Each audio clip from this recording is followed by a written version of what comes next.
Hello everyone, I am Shreya Singh, Assistant Professor Pharmacology, School of Medical and Allied Sciences Department, GD Goenka University, and I welcome to our YouTube channel SOMAS Evolution classes.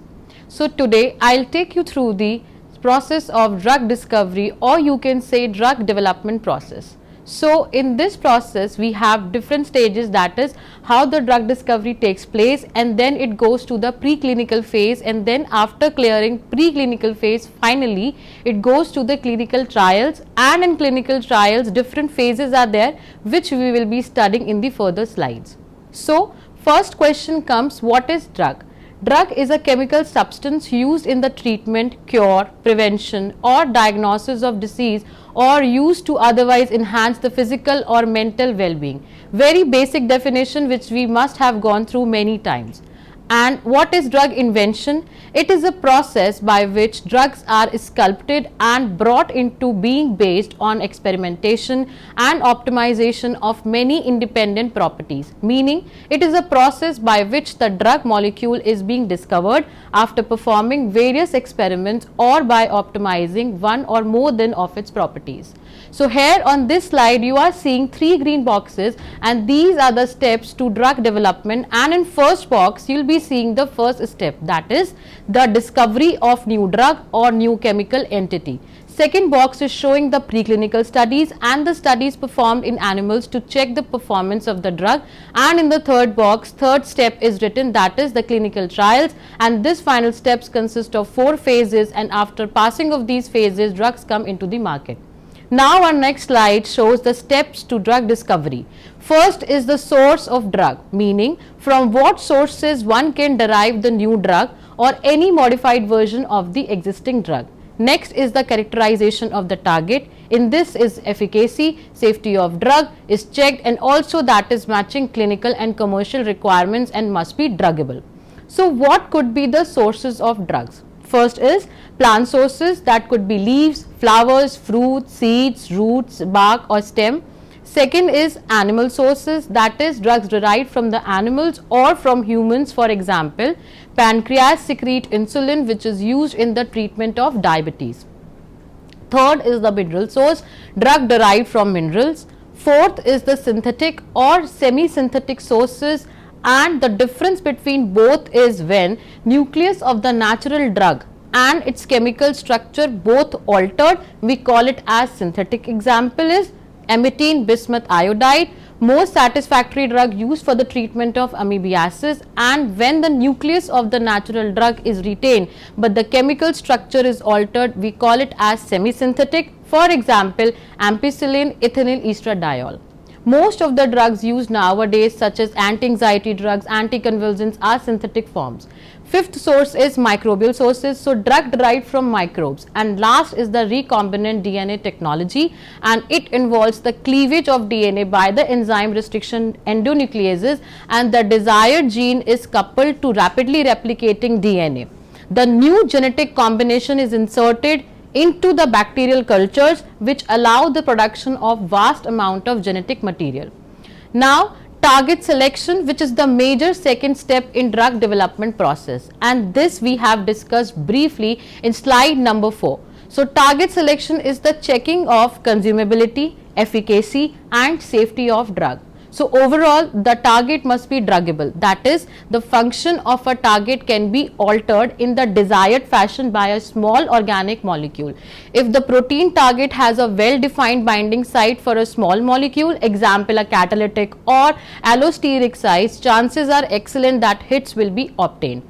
This can be done in 2 steps. First is target identification, which can be done to identify molecular targets that are involved in disease progression, and second is target validation, which can be done to prove that manipulating the molecular target can provide therapeutic benefit for patients.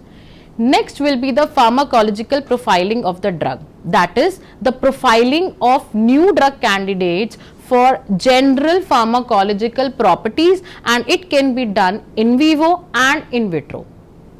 In vitro pharmacological profiling involves the screening of compounds against a broad range of targets, that is receptors, ion channels, enzymes, and in vivo can be done in animals, that is the preclinical studies.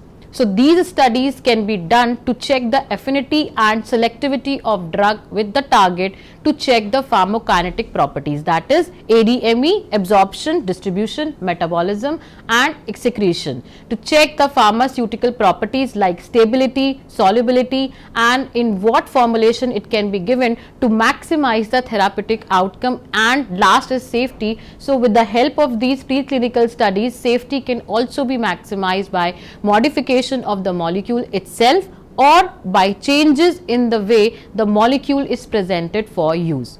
Then comes the final and the very crucial step, that is the clinical trials. So now on this slide you will be seeing that the clinical trials are ethically designed investigations involving human subjects. The objective is to discover, verify or compare the results of 2 or more therapeutic measures. Each country has different drug regulatory bodies which govern the approval process of the drugs. In India, we have CDSCO, that is Central Drug Standards and Control Organizations. In US, we have FDA, that is the Food and Drug Administration. In UK, we have MHRA, that is the Medical and Healthcare Product Regulatory Agency. And in Europe, we have European Union, that is the EMA, European Medicines Agency. Now, the very first phase, that is the phase 0 or can also be called as the preclinical studies, and about that we have already discussed also in the previous slides. So now the phase 1, this is the first phase in humans, technically involving 10 to 50 participants only and involving usually healthy volunteers only. Mainly safety and tolerability is checked in this phase and approx 1 to 2 year time is taken by this phase, and expenditure is around approximately $10 million, occurs with the success rate of 50%. Now, fewer than 100 patients usually join a phase 2 trial. These trials can be randomized or controlled, may be blinded also. Mainly safety, efficacy and in addition to that drug toxicity and drug interactions are also seen in this phase. Time taken is approximately 2 to 3 years and expenditure is around $20 million with the success rate of 30%. Now the phase 3 is the multi-site trials. A few hundred to a few thousand participants are enrolled in this phase. Subject receives experimental drug in this phase and this can also be randomized and controlled or uncontrolled, may be blinded also. It confirms the efficacy in the larger population or may compare the existing treatment with the new treatment. Time taken is approximately 3 to 5 years and expenditure is around $50 to $100 million with the success rate approximately 25 to 50%. Now then the last is the post marketing surveillance phase. This phase monitors for public safety and potentially serious adverse events, and this goes on until the treatment is on the market. Drug compliance and drug-drug interactions are also seen in this phase. Now this slide summarizes the phase of clinical trials which we discussed in the previous slides. So you can see on the slide itself. Now the last slide shows the whole process success rate. Here in this image, x-axis is the number of the chemical entities and on y-axis years are there. So in this you are seeing that out of 10 to 25,000 chemical entities, new or the modified one, only 10 to 20 reaches the preclinical test, and out of that only 5 to 10 goes to the phase 1, and even out of that only 2 to 5 goes to the phase 2. And only 2 to phase 3, and finally only hardly 1 reaches to the phase 4, that is the post marketing surveillance. So thank you for your patience listening, and please do like and subscribe our channel for more interesting videos, that is so mass evolution classes. Thank you.